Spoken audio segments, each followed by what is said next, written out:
The next morning, a letter appeared in my mailbox. No stamp, no return address, just my name written in neat, bold letters. Inside was a single sheet of paper, typed, not signed. It said, "You may have won tonight, but this neighborhood remembers who breaks unity." No threat, no fine, just those words. Cold, sharp, like a knife placed carefully on a table. I folded it slowly, slid it back into the envelope, and placed it in my folder with the other evidence. I was building a wall, not of bricks but of proof. Later that day, two neighbors stopped me while I was taking out the trash. They leaned in close, their voices low. One said, "We always wondered how she afforded that new deck." The other said, "She charged me too, and told me never to mention it." Their faces carried guilt and relief at the same time. They wanted to confess, but also wanted to hide. I told them to write it down, dates, amounts, any messages they kept. I said it wasn't about me anymore. It was about everyone she tricked. The treasurer called me that evening. His voice was firm. He said the board had no record of her plan. He said they would audit her. He said the HOA's lawyer might step in. He asked me if I would give a statement if needed. I said yes. Every word, every log, every neighbor who came forward. But still, I couldn't shake the feeling that she was watching me. Every time I pulled my blinds, I thought I saw hers twitch. Every time I took my dog out, I felt eyes on my back. Her silence had weight. Her absence was louder than her voice had ever been. One night, I walked out to bring the trash cans in and found a note taped to the lid, written in thick black marker. "Snitches don't last long." I laughed out loud, but my hands were shaking when I pulled it off. I looked around the street, dark houses, closed doors, shadows moving behind curtains. I couldn't prove it was her, but I didn't need to. It smelled like her, the petty drama, the fake threats, the desperate clawing for control. I started keeping a camera on my porch. I logged every noise, every note, every little move, because people like her, they don't explode once. They explode in little bursts, again and again, until someone finally stops them. And here's the thing. The board didn't remove her right away. They dragged their feet. They argued about rules. They whispered about protecting the HOA's image. It was politics. It was cowardice. And while they stalled, she walked around like nothing had happened, smiling her fake smile, carrying her clipboard, waving to the same neighbors she had scammed. But the wave wasn't the same anymore. It wasn't power. It wasn't control. It was a mask, a weak, cracking mask, and everyone could see it. The roses in Mr. Harris's yard grew taller that summer, but he refused to let her near them. He told me once, "Funny how small lies grow into weeds." I nodded, because I knew, and so did she. So here I am, months later, still in the same house, still on the same street, still paying my own internet bill, and every time I log into my Wi-Fi, I see only my name, only my devices, only my space. The funny thing about scandals in suburbia, they never end on the night of the meeting. They live on, in whispers, in glances, in the quiet little wars nobody talks about. Weeks passed, but I could feel the shift in the air when I walked my dog. Neighbors smiled a little more at me. Some gave a small nod, like they wanted to say thank you, but were afraid someone might hear. Others avoided my eyes completely, not because they hated me, but because I had reminded them that the queen of the cul-de-sac was not untouchable. Her house, though. That house turned into a stage of silence, blinds always drawn, porch light always off, no more morning waves, no more clipboard struts across the street. But silence doesn't mean peace. Silence means something is brewing. Then came the notes, not official letters, not board announcements, just thin sheets of paper slid under doors, typed words, no names. They said things like, "Some neighbors don't care about community." That was the day everything changed. One small click on my router, one simple new password, and my neighbor went from quiet smiles to screaming threats across the street. She swore it was illegal. She swore she would ruin me. But what she didn't know was that her own dirty secret was about to come out for the whole neighborhood to see. Welcome back to the HOA Society today. I've got another story from behind the perfect lawns and white fences. My name's Daniel. I live in a quiet suburban neighborhood, or at least it looks quiet from the outside. I work from home. I mind my own business. But somehow, The HOA always finds a way to drag me into the drama. And this time, it all started with something so small, a Wi-Fi password. I told you it all began with a Wi-Fi password, a small thing, a quiet thing, something we never see, just a string of letters in a tiny box on a glowing screen. I was at my desk that morning, coffee warm, laptop humming, sunlight on the blinds like thin gold lines.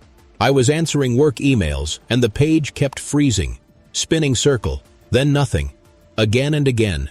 At first I blamed the internet company. Then I opened the router page. The device list looked like a parade. Names I did not know, televisions I did not own, a doorbell I had never seen, 2 tablets that were not mine, a smart vacuum with a funny name, 5 phones that did not live in my house. I stared at it. I scrolled. I counted. My heart did that slow, heavy thump you feel when you realize a line has been crossed. I remembered the day I gave the password to my neighbor across the street. She had a friendly wave back then, a soft smile. She told me her service was down for just one day, just a tiny favor, just for her phone. I said, sure, we are neighbors. We help each other. One day became a week. Then she said her kids needed it for homework. She said, please. She said the HOA was slow about allowing a new line to be installed. She always had a reason. She always sounded gentle. I kept telling myself it would end soon. I started to notice little things. She stopped waving unless someone else was watching. She began parking half an inch into my side of the curb and calling it community sharing. She would tell me about lawn heights and mailbox paint like she was giving recipes, not orders, not threats, just sweet reminders with sugar on top. When the HOA newsletter came each month, her name was there, Committee Chair for Community Harmony. Second line said Technology Liaison. I did not know what that meant. I do now. I looked back at my rotor page. A smart TV named Living Room 2 joined and left 3 times. A gaming console woke up at 2 a.m. and stayed awake till sunrise. I had been paying for shows I never watched, for games I never played, for people I did not know. I changed the Wi-Fi password, new name, new key. I made it strong. I felt a little silly and a little brave at the same time. Click apply. The screen flashed. The list went quiet. Only my laptop and my phone stayed. My home finally felt like my home again. For 1 hour, the neighborhood was silent. No spinning circle, no lag. The air felt lighter. I opened the window and let in the breeze. I could hear sprinklers and a dog shaking off water. I smiled to myself. I even laughed. Then my phone buzzed. Unknown number. A text that read, Community Internet outage reported, please restore access. No greeting, no name. Just that. I typed back. I am not an internet company. No reply. 5 minutes later, I heard the click of high heels on the sidewalk, crisp, fast steps like angry Morse code. I knew the sound. Everyone on our street knew the sound. It was my neighbor, the HOA smile with the eyes that never smiled. She did not knock. She called my name from the path outside my door. The tone was sharp, like a teacher calling a child. I answered from the porch, because I have learned that open doors become open arguments. She stood with her phone in one hand and a clipboard in the other. Boulevard Queen, pink blouse, neat hair, perfect sunglasses on her head, even though the day was cloudy. Or, selfish people ruin the spirit of harmony. I found one on my porch too. I laughed. But my laugh felt hollow because I knew exactly whose hands fed the printer that spat them out at night. I started hearing little knocks, soft, quick, like someone tapping once and running. The kind of knock that isn't meant to open a door. It's meant to remind you that you're being watched. I installed another camera. I caught nothing but shadows. But the shadows were enough. One morning, I opened my mailbox and found something heavier than paper, a Wi-Fi router, my own model, my own brand. Except this one had a sticker across it. In red letters it said, Property of the Community. I stood there on the curb holding it. Neighbors passing by slowed down just enough to notice, not enough to ask. I smiled like it was nothing. But inside, my chest burned that evening. Mr. Harris came to see me. His roses had grown taller, but his voice was low. He said she had visited him. She told him I was the reason seniors were being cut off. She told him I was selfish. She told him the board would eventually make me pay, but Mr. Harris had learned. He shook his head and said, She doesn't fool me twice. His words gave me strength, but also fear, because if she was already trying to poison his mind again, who else was she whispering to? The next board meeting was quieter. Her seat was still there, but she didn't sit in it. She stood at the back with her arms crossed. No clipboard this time, no smile either, just a stare that followed me the whole meeting, a stare that said, "This wasn't over." I pretended not to notice, but every word the treasurer spoke, every motion the board passed, I could feel her eyes drilling into my back, and when the meeting ended, when people shuffled out with their papers and chatter, she stayed still, watching, waiting, like a storm cloud that hasn't struck yet. That night, my phone buzzed at 2 a.m. An email, no subject, no sender name, just one line. Enjoy your peace while it lasts. No threats, no curses, just that, cold, calculated, perfectly timed to keep me awake, staring at the ceiling. Days later, new rules started showing up in the newsletter. Lawn inspection fines doubled. Noise complaints given stricter penalties. Trash cans now had to be hidden within 5 minutes of pickup. All petty, all heavy-handed, all things she had pushed for in the past. And though her name was no longer at the top of the committee list, her fingerprints were all over it. I realized something important. Even when you pull a mask off someone in public, they find another mask to wear. She wasn't fighting openly anymore. She was fighting in the shadows, through rules, through whispers, through fear. The rules didn't stop. Every week, something new appeared. Trash bins hidden faster, grass cut shorter, fines heavier, all dressed in official language, but I could feel her fingerprints on every word. The board claimed these were unanimous votes, but when I looked at their faces, when I listened to their voices, I could hear hesitation, like they weren't sure if they agreed, like someone had whispered into their ears until they gave in, that someone was her. Even without her title, without her seat, she was still moving pieces like a quiet chess player, and I was the piece she wanted off the board. One Saturday morning, I woke to a loud knock, not soft, not sneaky, loud, angry. I opened the door and found a violation slip taped across the wood, unapproved exterior decoration. I blinked. I looked around. The only thing new was a small bird feeder hanging in my yard. Bright red, swinging gently in the breeze. She had reported me for a bird feeder. I pulled it down, not because I was guilty, but because I was tired of the paper war. But inside me, something hardened. I realized this wasn't about rules, this was about control and content.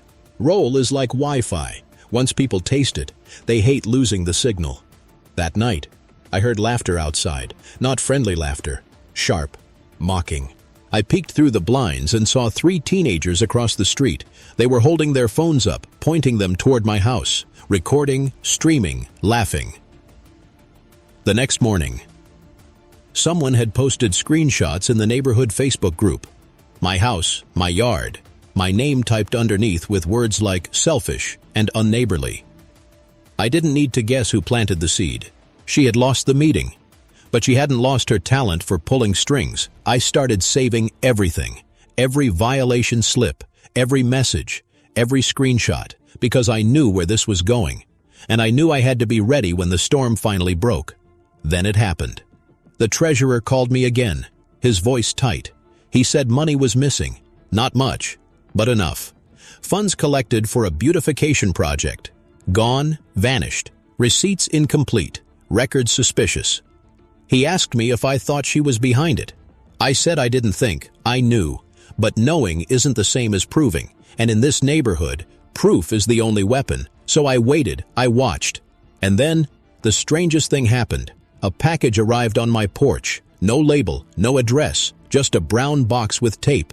Inside was a folder, dozens of printed screenshots, messages between her and other neighbors, promises of special rates if they paid her cash, notes where she bragged about outsmarting the board, and one message that made my chest go cold. It read, "Don't worry, Daniel will never know."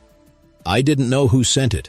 I didn't know if it was a neighbor who turned on her, or someone inside her circle who finally had enough. But the evidence was there, in black and white. And suddenly, I wasn't just holding my side of the story, I was holding hers too. I knew what I had to do. The next board meeting was coming, and this time, It wasn't just going to be about Wi-Fi, it was going to be about everything. The lies, the money, the manipulation. But as the day of the meeting drew closer, the paranoia grew heavier. Notes on my door. Snitches get what's coming. My trash can tipped over every morning. Even my dog barked at shadows that weren't there. She was scared, but scared people don't sit quietly. They lash out, and I could feel her claws reaching for me even in the dark when the night finally came. The cul-de-sac lights glowed again. Neighbors carried their folding chairs. Whispers floated like smoke, and there she was, front row this time, clipboard back in her hand, smile back on her face, as if nothing had ever happened.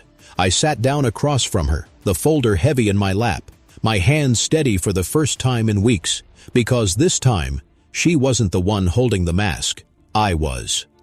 The night of the meeting felt heavy. The air was warm, but my skin was cold. Every step toward the circle felt like walking into a trial. Neighbors carried their chairs again, some in silence, some whispering, children peeking from windows, dogs barking at the strange energy in the street. She was already there, front row, clipboard tight in her hands, smile stretched across her face like paint. Her eyes found me the moment I sat down, sharp, unblinking, daring me to move. The board sat in their usual spots. The treasurer looked nervous. The president looked tired. The others shifted in their chairs like they wanted to be anywhere else. This wasn't just another meeting. Everyone knew it. The president cleared his throat. He said we had important matters tonight. He said we would discuss missing funds. He said the HOA was committed to transparency and trust. And when he said trust, his eyes flicked toward her. She didn't flinch. She leaned back and crossed her legs, like this was her show, and she was ready to perform. The treasurer began reading numbers, amounts collected, amounts missing, receipts that didn't match, projects that never happened. His voice was steady, but his hands shook, and too. His whispers grew louder around us. Behind her, I could see two other neighbors peeking from their windows like cats. She asked if my internet was down. I said no. She said the community network had a failure. I said, there is no community network. She said, well, there is a community spirit. I said, I agree. She smiled, but it did not reach her eyes. She asked for the new password. She said it would be temporary. She said the kids across the street had homework. She said a board meeting needed to stream. Her words came soft but stacked like bricks, one on top of another until a wall was built. I felt myself pressed against it. I told her I changed it because my bill was high and my work was slow. I told her I was happy to share for a short time when she needed help. I told her I could not keep doing it. She tilted her head like a bird.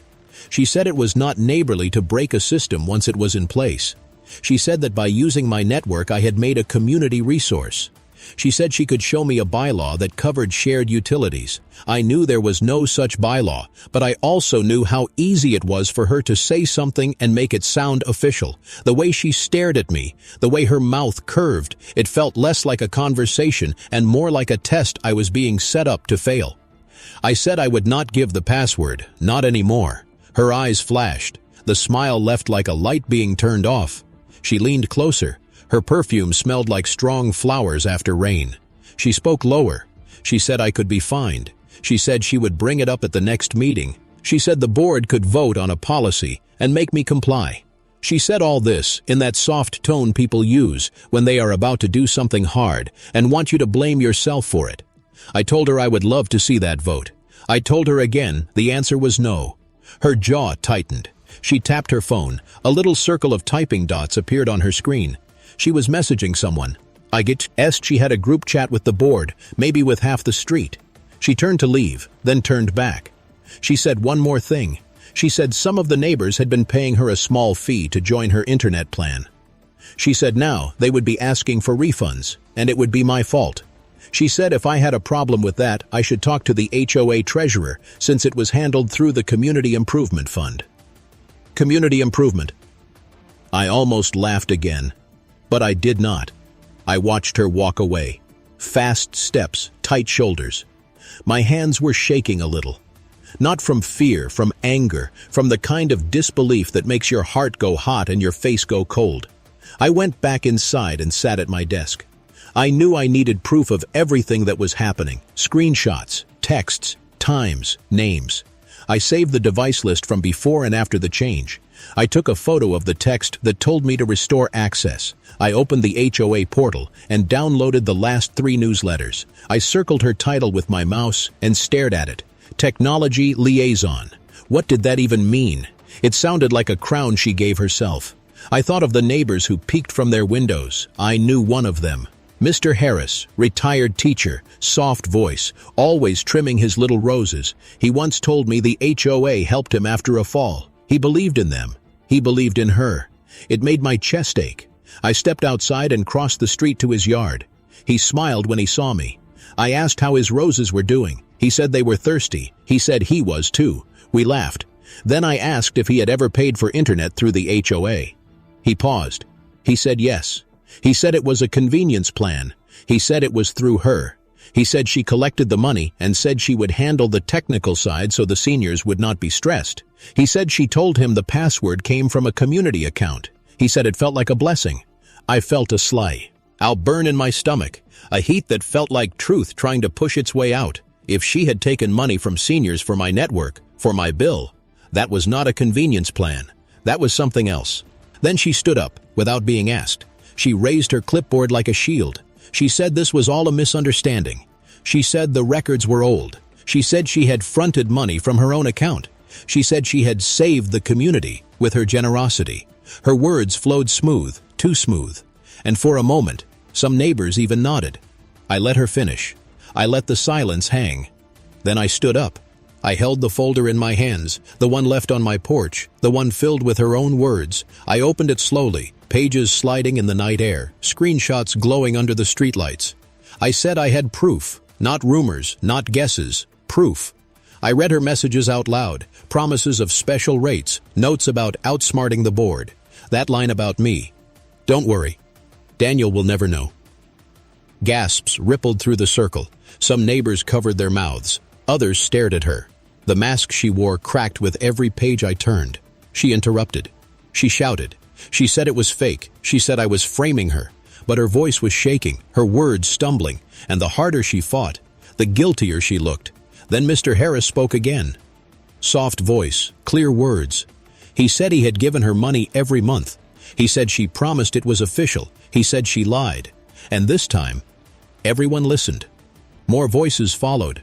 One neighbor after another admitting they had paid her, hands raising like confessions, each one another stone on her shoulders. And soon, her clipboard wasn't a shield anymore. It was just dead weight in her lap. The president finally spoke, his voice firmer than I'd ever heard it. He said this wasn't a misunderstanding. He said this wasn't generosity. He said this was misconduct. And misconduct had consequences. The board voted right there, unanimous. Her titles revoked. Her committee seats gone. Her role in the HOA finished. She sat frozen. Eyes glassy, mouth tight. The smile gone for good. Neighbors who opposed. Ince nodded at her, now looked away. And for the first time, she looked small. When the meeting ended, chairs scraped against the pavement. People left in clusters, some still whispering. But now the whispers weren't about me. They were about her. I walked home slowly, the folder still in my hands. The night felt lighter, my porch light brighter. But deep inside, I knew this wasn't the end. For a few weeks, life on the street was quiet, almost too quiet. No more notes, no more fines, no more sudden knocks on my door. The roses in Mr. Harris's yard bloomed tall. Children played on bikes without anyone counting how long their wheels touched the sidewalk. The newsletter came late, and for once it didn't feel like a weapon. It felt like paper again. Neighbors waved more now. Not all, but enough. Some gave me those secret smiles, the kind that said, "We know what you did, and we're glad you did it." But even in the quiet, I couldn't relax, because I knew she was still here. Her house looked different now, not outside. Still the same white fence and clean shutters, but different in feeling. The blinds stayed shut all day. No cars parked in her driveway except hers. No guests, no clipboards, no laughter spilling onto the street. It was like the house itself had gone into hiding with her. One night I heard shouting through the walls of the cul-de-sac. Her voice, loud, angry. I couldn't hear every word, but I caught enough. Ungrateful. Traitors. After all I did. Her windows shook with the force of it.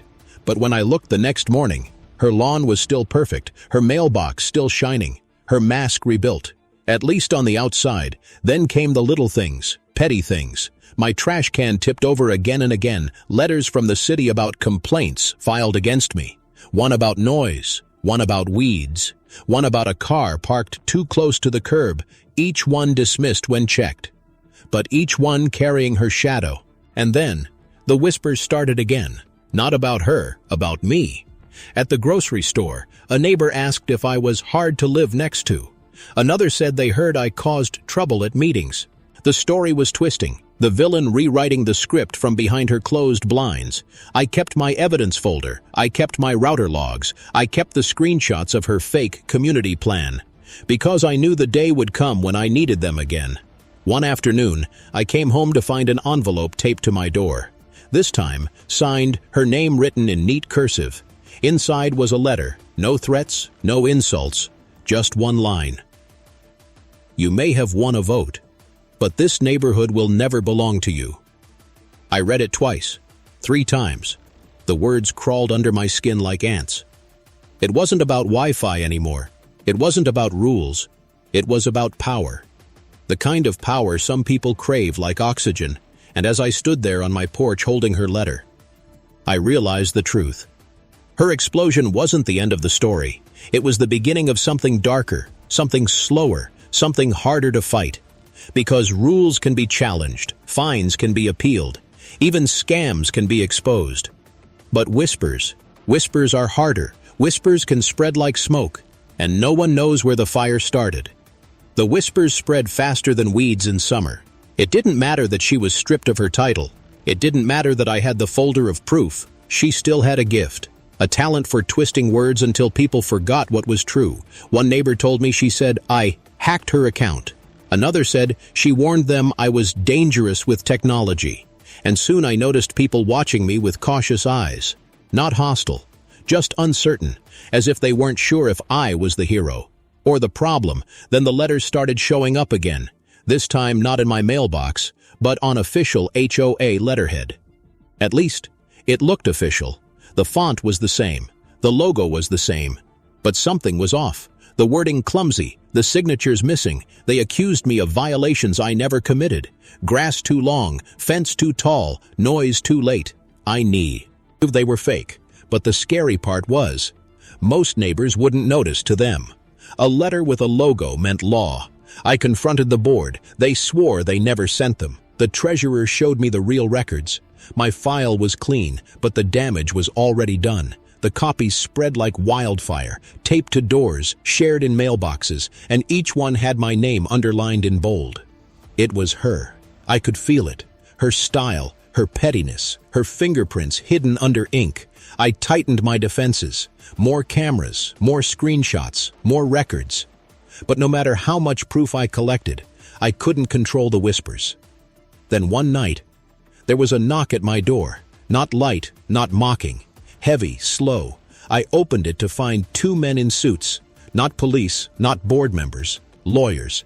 They handed me a letter. An official one this time. Real signatures. Real stamps. It was a notice of defamation. Filed against me by her. She was accusing me of ruining her reputation. She was accusing me of lies. She was dragging the war into court.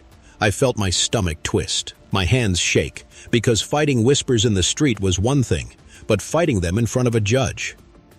That was something else. I called the treasurer. I called Mr. Harris. I called every neighbor who had confessed to paying her. They all promised to help. They all promised to speak. But promises are easy in the daylight, and hard when the courtroom doors close. The next morning, I walked out to get my paper and saw her across the street, standing tall, clipboard in her hands again, smile back on her face, her eyes locked on mine, cold, confident, like she had just won the first round of a new game. And that's when it hit me. She didn't care if she won the case. She didn't care about truth. She cared about the fight. She cared about wearing me down, one letter, one rumor, one court date at a time. The courthouse smelled like dust and old paper. The walls felt heavier than my own house. And when I walked in, I saw her already there, pink blouse, neat hair. I thanked him and went back home. I sat at the dining table with my laptop and a notepad. I made 3 columns. What I knew, what I could prove, what I needed to find out, what I knew. She had my password and shared it. She had collected money from at least one neighbor. She had tried to make it sound official. She had warned me about fines that did not exist. What I could prove, screenshots of devices on my network, the text telling me to restore access, her own words to me in the walkway, Mr. Harris saying he paid her, the newsletters with her title.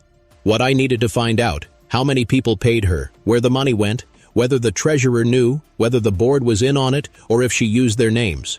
I called my friend Nina, who works in IT for a school. I asked how to protect my network and track attempts to log in. She talked me through setting up alerts. She told me how to save logs. She told me to keep everything, call times, doorbell recordings, any note on the mailbox. She has seen fights like this. She said people like my neighbor love power. They hate boundaries. They hide behind polite words and printed forms. By late afternoon, my notebook was full. My router log was clean. No new device had joined. The house felt calm, but the street did not. Cars slowed down when they passed. A couple I barely knew looked at me like I had stolen a playground swing. Then a small white sheet appeared on my door. A notice, no letterhead, no signature, just a sentence. Emergency meeting tonight about community internet responsibility.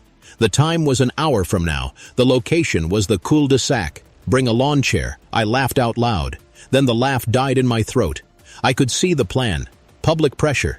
Make me the selfish neighbor. Make the whole thing a community crisis. Keep it loud so the truth gets drowned under noise. I made coffee and waited. I watched the clock. I watched the street. The sun slid down behind. To the roofs like a slow coin. Porch lights snapped on one by one. People carried chairs to the circle like it was a summer concert. And in the center of it all, my neighbor in the pink blouse, clipboard ready, smile shiny and cold.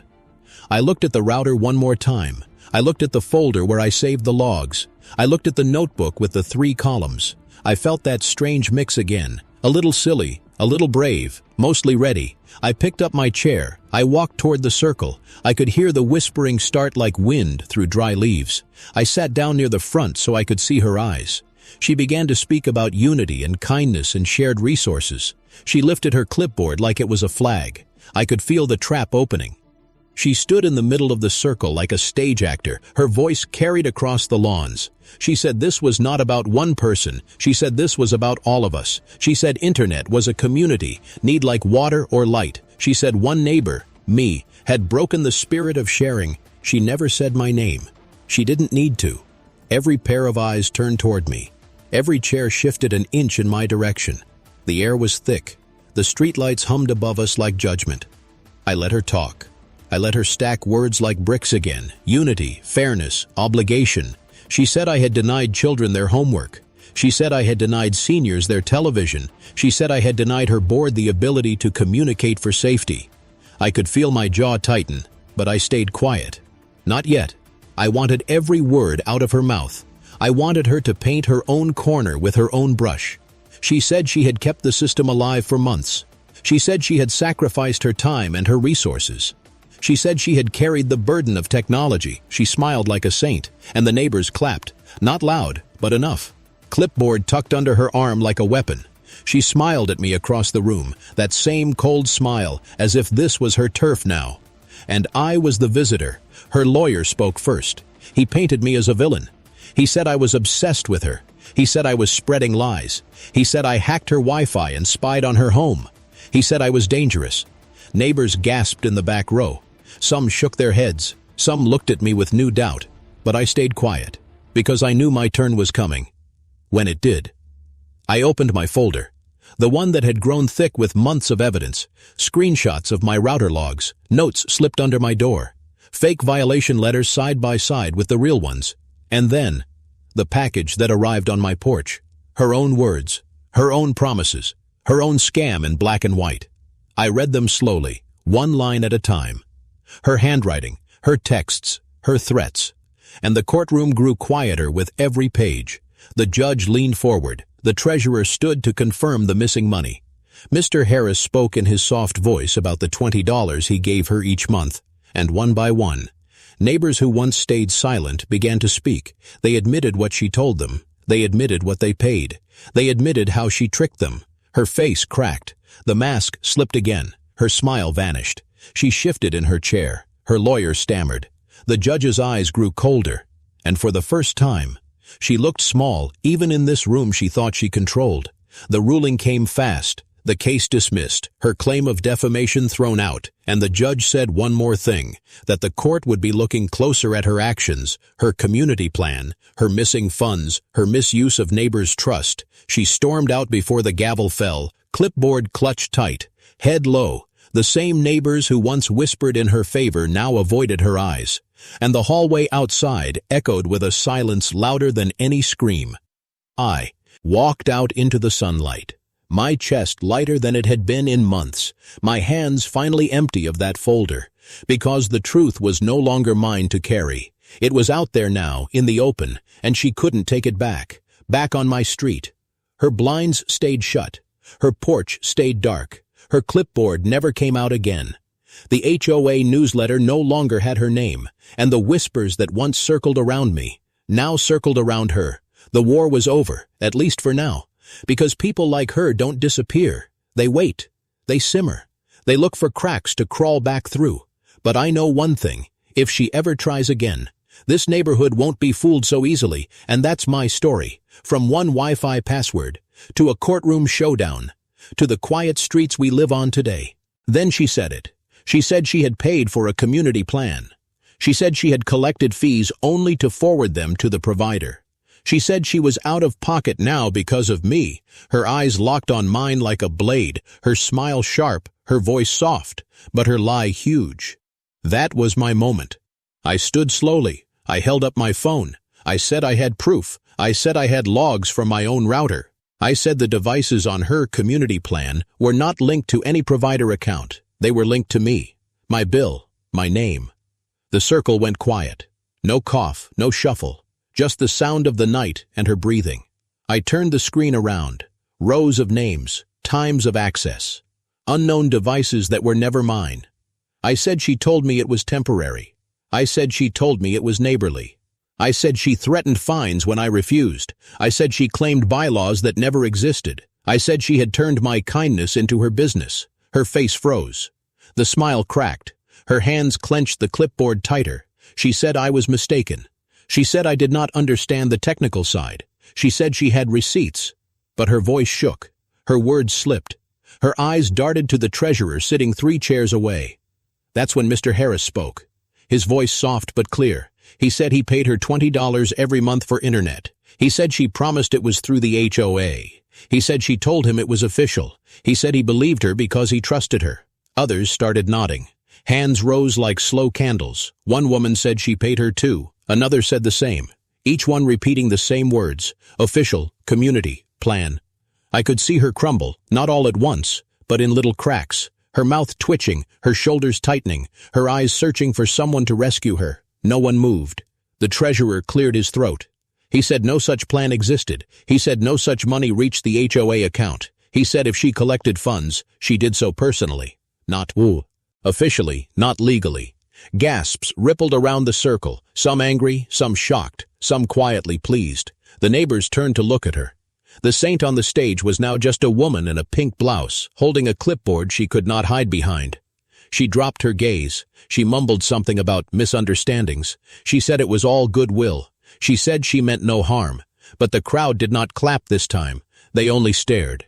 I sat back down slowly. I felt the weight lift from my chest. I had not only saved myself, I had exposed something bigger, something rotten hidden under perfect lawns. The president of the board stood up, a quiet man who rarely spoke. He said the matter would be investigated. He said refunds would be issued. He said disciplinary action would follow. His eyes did not leave her face when he said it. The meeting ended in silence. No more speeches, no more claps. Just the sound of folding chairs, and the heavy shuffle of neighbors walking back to their homes, each one whispering to the next. I walked back too, but lighter, stronger. My porch light felt brighter than usual. My front door felt safer. My Wi-Fi finally belonged only to me. And across the street, her blinds shut tight, her porch dark, her clipboard nowhere to be seen. But I know this neighborhood. I know this board. I know this game isn't over. People like her don't give up power. They just hide. Until the next chance. The meeting ended, but the whispers didn't. You could feel them in the air, like smoke after a fire. Thin, sharp, impossible to ignore. Neighbors walked back to their houses in pairs, mouths close to each other's ears, hands waving in little secret gestures. Everyone had an opinion. Everyone wanted to be the first to tell the story the next morning. I stood on my porch and watched her house. The blinds snapped shut like eyelids. The porch light stayed dark. Her car sat in the driveway like a stranded animal. For the worst time since I moved in. The street felt like it was looking at her and not me. But I didn't trust the silence. I knew her type. Silence wasn't surrender. Silence was planning.